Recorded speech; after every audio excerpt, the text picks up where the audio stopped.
Nous voilà dans le système capital de la Première Ligue. Il ne nous reste plus qu'à découvrir quelle est leur planète natale.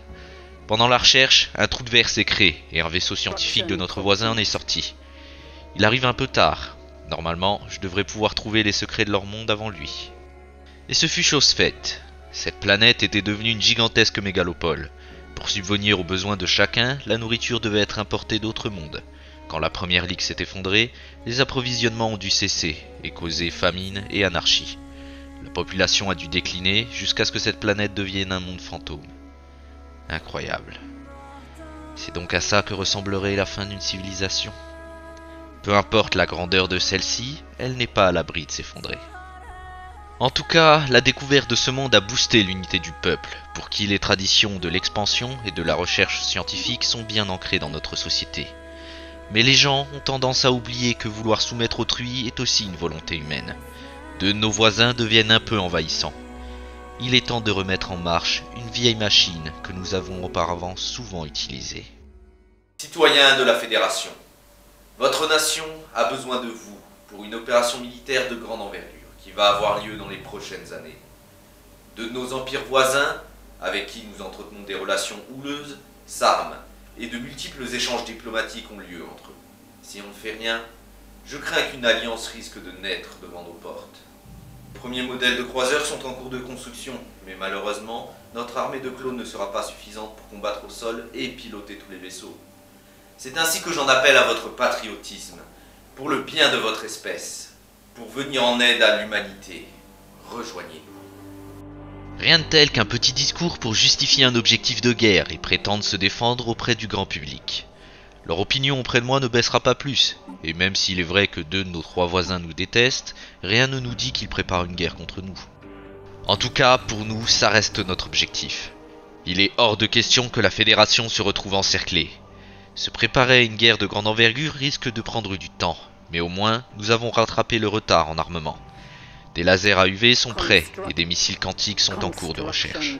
Recherches qui seront assistées par des scientifiques à bord de vaisseaux en orbite autour de la Terre et de Alpha Centauri Prime. Nous avons ainsi 2 vaisseaux qui explorent la galaxie et 2 vaisseaux qui assistent le programme de recherche. Ça suffira pour l'instant. Pour pouvoir construire cette nouvelle flotte de combat, je suis obligé d'acheter des ressources auprès d'une station commerciale alien. J'ordonne aussi aux vaisseaux de construction de fabriquer des stations minières et scientifiques. Il nous faut une économie forte. Quelquefois, je reçois des insultes de nos voisins qui se cachent derrière des pactes défensifs et autres promesses d'indépendance. Je vois ce qu'ils veulent faire. Me faire attaquer pour que le pacte défensif soit utilisable et qu'ils puissent appeler leurs alliés contre moi. Je n'ai pas envie de leur répondre pour l'instant. J'essaierai de les énerver plus tard. Pour nous protéger lors d'une guerre, il vaut mieux le faire le plus tôt possible et posséder des stations de défense. Déplacer les vaisseaux au moindre petit groupe ennemi serait une perte de temps. Alors le mieux est de construire ces stations à proximité des stacioports, déjà bien armés. Le petit bonus, c'est que l'armement de ces stations pourra être amélioré continuellement, puisque c'est leur seul intérêt, contrairement aux stacioports. Régulièrement, les vaisseaux et autres stations subissent des améliorations, et en attendant, puisqu'il n'y a pas que la protection de notre territoire qui compte, je continue les échanges commerciaux avec nos voisins amicaux, comme des conventions de recherche avec l'espèce scientifique et explorateur qui a pris de l'avance sur nous, ou encore des échanges de cristaux urantiques contre du métal vivant, ou bien en achetant des minéraux à la station commerciale. Et comme si une guerre éclate, nous pouvons au moins nous défendre, je déclare une rivalité avec nos 2 voisins religieux et les insulte. J'ai jamais été très doué en insultes, mais au moins ça l'a quand même offensé. Nous avons aussi rencontré une conscience collective. D'après nos informations, sa technologie, sa capacité navale et la puissance de sa flotte nous écraseraient de très loin.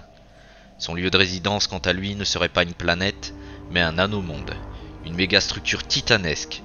Certains de nos scientifiques voulaient en construire un en orbite autour de notre Soleil, mais au vu de la complexité d'une telle installation, pour nous, ça relève plus de la science-fiction que d'un véritable chantier. Pour pousser à bout un de nos voisins, j'exige sa vassalisation, et je l'insulte, encore une fois. On peut dire que c'était mieux ce coup-ci, mais celui-ci refuse de nous déclarer la guerre. Le pacte défensif que nous entretenons avec nos gentils voisins le dissuade suffisamment.